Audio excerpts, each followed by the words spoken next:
بسم اللہ الرحمن الرحیم۔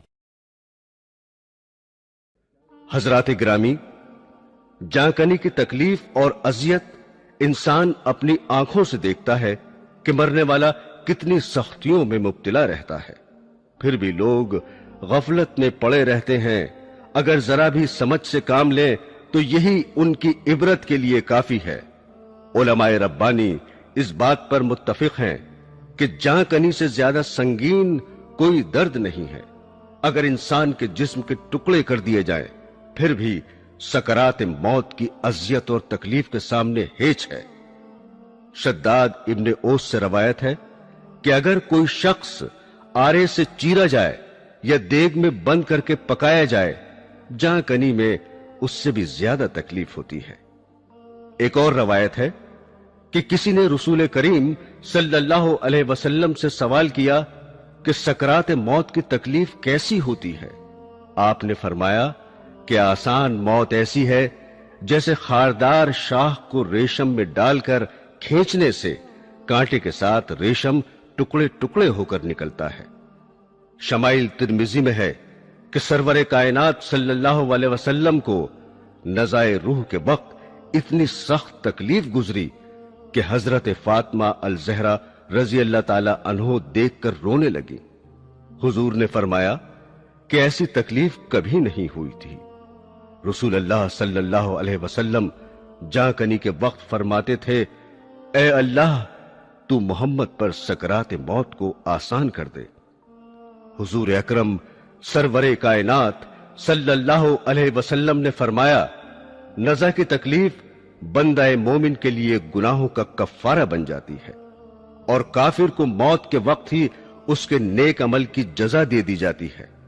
اور حضرت عیسیٰ علیہ السلام فرماتے ہیں، اے حواریو، میرے لیے دعا کرو کہ اللہ تعالیٰ موت کی سختیاں مجھ پر آسان کر دے۔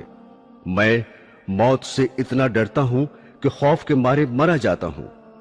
حدیث شریف میں یہ بھی وارد ہے کہ حضرت موسیٰ علیہ السلام کی وفات کا وقت قریب آیا تو حق تعالیٰ نے ان سے پوچھا کہ جاں کنی میں تم نے اپنے آپ کو کیسا پایا؟ عرض کیا کہ زندہ مرغ کے مثل، کہ اسے بھونے تو نہ وہ اڑ سکے نہ مر سکے کہ کہیں نجات پائے۔ مولا کائنات حضرت علی رضی اللہ تعالی عنہ فرماتے ہیں کہ اے مسلمانوں، کافروں سے جہاد کرو تاکہ قتل ہو، کیونکہ تلوار کی 1000 ضربیں مجھ پر زیادہ آسان ہے بنسبت اس کے کہ بستر پر پڑے پڑے جاں کنی ہو۔ ایک صحابی سے روایت ہے کہ حضور نبی کریم صلی اللہ علیہ وسلم نے فرمایا کہ موت کی تکلیف اس قدر سخت و سنگین ہوتی ہے کہ اگر اس کا ایک قطرہ بھی زمین و آسمان پر ڈال دیا جائے تو سب زمین والے مر جائیں گے۔ حضرات گرامی، حضرت عبداللہ ابن مسعود رضی اللہ تعالی عنہ سے روایت ہے کہ جب حق تعالی کسی مومن کی روح قبض کرانا چاہتا ہے تو ملک الموت کے پاس حکم بھیجتا ہے کہ اس بندے کو میرا سلام پہنچانا۔ جب ملک الموت آتے ہیں تو اس سے کہتے ہیں کہ تیرا رب تجھے سلام کہتا ہے۔ حضرت انس بن مالک رضی اللہ تعالی عنہ فرماتے ہیں کہ اے خدا کے دوست، تم پر سلام ہو، اس گھر سے نکلو جسے تم نے خواہشات نفسانی کو قربان کر کے ویران کر دیا ہے، اور اس گھر میں چلو جسے تم نے اپنی عبادت سے آباد کیا ہے۔ حضرت ابن جریر رضی اللہ تعالی عنہ سے روایت ہے کہ رسول خدا صلی اللہ علیہ وسلم نے حضرت عائشہ صدیقہ رضی اللہ تعالی عنہ سے ارشاد فرمایا کہ جب مومن مرتے وقت فرشتوں کو دیکھتا ہے تو فرشتے اس سے کہتے ہیں کہ ہم تجھے دنیا میں واپس کر دیں اور روح قبض نہ کر دیں۔ وہ کہتا ہے، کیا مجھے غم و آلام اور رنج و تفکرات کی جگہ لے جانا چاہتے ہو؟ اب تو میں نہیں جاتا، مجھے میرے پروردگار کے پاس لے چلو۔ حضرت انس رضی اللہ تعالی عنہ سے روایت ہے کہ رسول اللہ صلی اللہ علیہ وسلم نے فرمایا کہ انسان کے 2 دروازے ہیں، ایک دروازے سے اس کا عمل چڑھتا ہے اور دوسرے دروازے سے اس کا رزق اترتا ہے۔ جب مومن مر جاتا ہے تو دروازے اس کی موت پر روتے ہیں۔ حضرت ابن عمر رضی اللہ تعالی عنہ فرماتے ہیں کہ حضور اقدس صلی اللہ علیہ وسلم نے ارشاد فرمایا کہ جب بھی مومن مر جاتا ہے تو قبرستان اپنے آپ کو سجا لیتا ہے اور قبرستان کا ہر حصہ یہ تمنا کرتا ہے کہ یہ بندہ میرے اندر دفن ہو۔ ایک دوسری روایت ہے کہ مومن کی موت پر زمین 40 دن تک روتی ہے۔ حضرت عطاء الخراسانی رحمت اللہ علیہ فرماتے ہیں کہ جو بندہ زمین کے کسی حصے میں سجدہ کرتا ہے وہ حصہ قیامت کے روز تک اس کے مرنے کے دن سے روئے گا۔ مروی ہے کہ ایک انصاری کی روح قبض کرنے کے لیے ملک الموت آئے اور ان کے سرہانے بیٹھ گئے تو حضور اکرم صلی اللہ علیہ وسلم نے دیکھ کر فرمایا کہ میرے صحابی کے ساتھ نرمی کرو کیونکہ وہ مومن ہے۔ حضرت ملک الموت نے فرمایا آپ اطمینان فرمائیں اور یقین کریں کہ میں مومن کے ساتھ نرم ہوں۔ حضرت عبداللہ ابن عباس رضی اللہ تعالی عنہ نے فرمایا کہ مومن کی مثال اس کے دم کے وقت ایسی ہے جیسے کوئی قید خانے سے رہا کر دیا جائے اور پھر آزادی کے ساتھ ہر جگہ کی سیر کرتا پھرے، اور یہ حال اس شخص کا ہوتا ہے جو دنیا میں رہتے ہوئے بھی دنیا سے بے رغبت اور کنارہ کش رہ کر خدا کی یاد اور اس سے ملاقات کی تیاری میں لگا رہتا ہے۔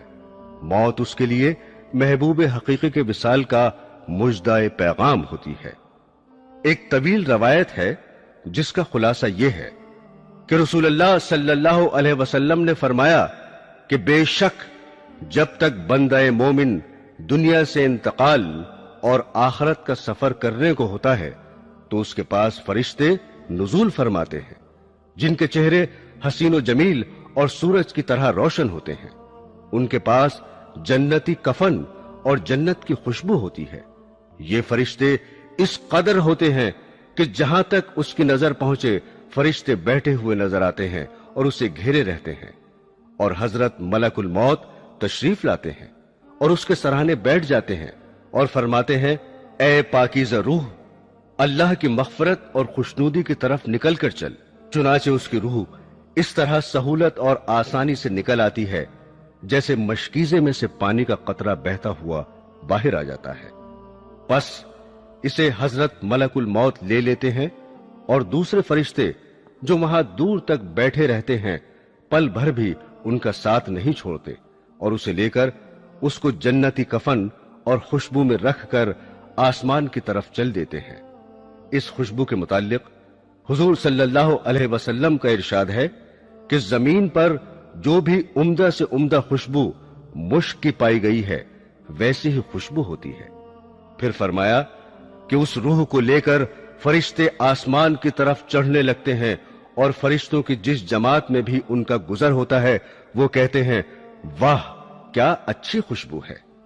یہ فرشتے میت کا نام تعظیم و تکریم سے لے کر اس کا تعارف کراتے ہیں، یہاں تک کہ پہلے آسمان پر پہنچ جاتے ہیں اور آسمان کا دروازہ کھلواتے ہیں۔ چنانچہ دروازہ کھول دیا جاتا ہے اور وہ اس طرح روح کو لے کر اوپر چلے جاتے ہیں حتیٰ کہ 7ویں آسمان تک پہنچ جاتے ہیں۔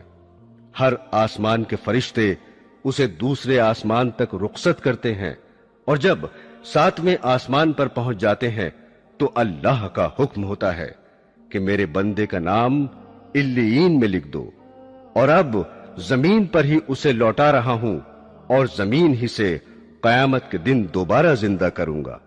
اس کے بعد یہ روح زمین پر واپس آ جاتی ہے اور میت کے جسم میں داخل کر دی جاتی ہے۔ اس کے بعد 2 فرشتے قبر میں اس کو بٹھا کر سوال کرتے ہیں تیرا رب کون ہے؟ تیرا دین کیا ہے؟ محمد رسول اللہ صلی اللہ علیہ وسلم کون تھے؟ وہ ان کے صحیح جوابات دیتا ہے تو فرشتے کہتے ہیں بے شک تو سچ کہتا ہے۔ اس کے بعد اللہ کی طرف سے ندا آتی ہے میرے بندے کے لیے جنت کا فرش بچھا دو، اس کو جنت کا لباس پہنا دو، اور اس کے لیے جنت کا دروازہ کھلتے ہی روح پرور ہوا اور خوشبو آنے لگتی ہے، اور قبر کو حد نظر تک کشادہ کر دیا جاتا ہے، اور اس کے بعد میت کے نیک اعمال ایک حسین اور خوبصورت شخص کی شکل میں آتے ہیں اور میت سے اس کی رفاقت کا وعدہ کرتے ہیں اور خوشی کی بشارت دیتے ہیں۔ برادران اسلام، اسی روایت میں یہ بھی ہے کہ کافر کی موت کے وقت سیاہ چہروں والے فرشتے آسمان سے آ کر اس کے ارد گرد بیٹھ جاتے ہیں اور اس کو تا حد نظر دکھائی دیتے ہیں۔ اس کے بعد ملک الموت میت کے سرہانے بیٹھ کر کہتے ہیں، اے خبیث روح، اللہ کی ناراضگی اور غضب کی طرف نکل کے چل۔ یہ سنتے ہی روح خوف و ہراس سے سارے بدن میں دوڑنے لگتی ہے، مگر طرح طرح کی سختی سے اس کی روح زبردستی جسم سے نکال لی جاتی ہے اور وہ فرشتے اس کی روح کو ٹاٹ میں لپیٹ لیتے ہیں۔ اس وقت اس روح میں مردار سڑے ہوئے جانور کی بدبو پھوٹنے لگتی ہے۔ فرشتے اس کو لے کر آسمان کی طرف پرواز کرتے ہیں اور وہ دروازہ کھلوانا چاہتے ہیں، مگر آسمان کا دروازہ نہیں کھلتا۔ حکم ہوتا ہے کہ اس کا نام سجین میں لکھ دو۔ اس کے بعد یہ روح زمین پر پھینک دی جاتی ہے اور جسم میں داخل کر کے فرشتے سوال کرتے ہیں، تیرا رب کون ہے؟ وہ جواب دیتا ہے، مجھے معلوم نہیں۔ پھر پوچھتے ہیں، تیرا دین کیا ہے؟ وہ لا علمی ظاہر کرتا ہے۔ پھر حضور محمد صلی اللہ علیہ وسلم کے متعلق سوال کرتے ہیں، وہ یہی جواب دیتا ہے کہ مجھے معلوم نہیں۔ اس وقت خدا کی طرف سے ندا آتی ہے، میرے بندے نے جو کچھ کہا بالکل جھوٹ کہا، اس کے نیچے آگ کا بستر بچھا دو اور دوزخ کا ایک دروازہ کھول دو۔ دروازہ کھلتے ہی دوزخ کی گرمی اور آگ کے شعلے لپکنے شروع ہو جاتے ہیں۔ پھر اس کو قبر اس زور سے دبوچتی ہے کہ ادھر کی پسلیاں ادھر اور ادھر کی پسلیاں ادھر ہو جاتی ہیں۔ پھر اس کے اعمال بد ایک ایسی بد شکل صورت میں آتے ہیں کہ اس کے جسم سے بدبو آتی ہے اور اس کو عذاب اور مصیبت کی خبر سناتے ہیں۔ سامعین گرامی، روح قبض ہونے سے پہلے میت کے سامنے اس کے اچھے اور برے اعمال پیش کیے جاتے ہیں۔ نیک عمل کو دیکھ کر اس کو خوشی اور مسرت ہوتی ہے اور برے اعمال کو دیکھ کر سخت رنج و الم میں مبتلا ہو جاتا ہے۔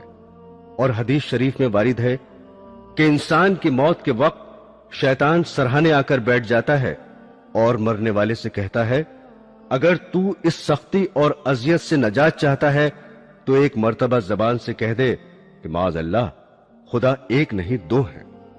وقت مرگ مرنے والے کا کلیجہ جلتا ہے اور اس کو پیاس کی شدت ہوتی ہے۔ شیطان کہتا ہے، اگر تجھے پانی پینا ہے تو زبان سے اقرار کر لے کہ اس دنیا کا پیدا کرنے والا کوئی نہیں ہے۔ پس اگر مرنے والا صاحب ایمان اور سعادت مند ہوتا ہے تو شیطان کو دھتکار دیتا ہے۔ اس کے بعد شیطان پیروں کی طرف آ کے کھڑا ہوتا ہے اور پانی سے بھرا ہوا پیالہ نچا نچا کر کہتا ہے کہ میری بات مان لے، میں تجھے پانی پلاؤں گا، بس اتنی سی بات کہہ لے کہ میں رسول اللہ کو نہیں مانتا۔ یہ اتنا سخت امتحان کا وقت ہوتا ہے کہ اگر مرنے والا با ایمان ہے تو شیطان کا کہا نہیں مانتا، اور اگر وہ ارباب شقاوت اور بدبختوں میں سے ہے تو شیطان کے ہاتھ سے پانی کا پیالہ پی کر جہنم کا مستحق بن جاتا ہے۔ روایت ہے کہ جس وقت ابو زکریہ زاہد کی موت کا وقت قریب آیا اور جانکنی کا عالم ہوا تو حضرت عائشہ صدیقہ رضی اللہ تعالی عنہ ان کے پاس گئیں اور ان کو کلمہ شہادت کی تلقین فرمائی تو انہوں نے کلمہ سن کر منہ پھیر لیا۔ اسی طرح دوسری بار بھی کلمہ سن کر منہ پھیر لیا اور تیسری بار سن کر صاف انکار کیا کہ میں نہیں کہوں گا۔ ام المومنین حضرت عائشہ صدیقہ رضی اللہ تعالی عنہ کو اتنا صدمہ ہوا کہ آپ بے ہوش ہو گئیں۔ کچھ دیر بعد آپ کو ہوش آیا تو ابو زکریا زاہد کو بھی افاقہ ہوا اور ان کے حواس کچھ بجا ہوئے۔ پوچھا، تم لوگوں نے مجھ سے کیا کہا تھا؟ حضرت صدیقہ نے فرمایا کہ میں نے تمہیں 3 مرتبہ کلمہ شہادت کی تلقین کی، 2 دفعہ تو تم نے سن کر منہ پھیر لیا اور تیسری بار انکار کیا۔ حضرت ابو زکریا زاہد نے جواب دیا کہ شیطان میرے پاس پانی کا بھرا ہوا پیالہ لے کر آیا تھا اور میری داہنی طرف کھڑا ہو کر بولا، پانی پیو گے؟ میں نے کہا ہاں۔ شیطان نے کہا، اچھا یوں کہے کہ عیسیٰ علیہ السلام خدا کے بیٹے تھے۔ ادھر بھی اس نے یہی بات کہی۔ میں نے پھر اس کی طرف منہ پھیر لیا۔ تیسری بار شیطان نے کہا، اچھا لا الہ کہہ لے۔ میں نے اس کو ڈانٹ کر جواب دیا، میں نہیں کہوں گا۔ یہ سن کر شیطان نے پانی کا پیالہ زمین پر پھینک دیا اور فرار ہو گیا۔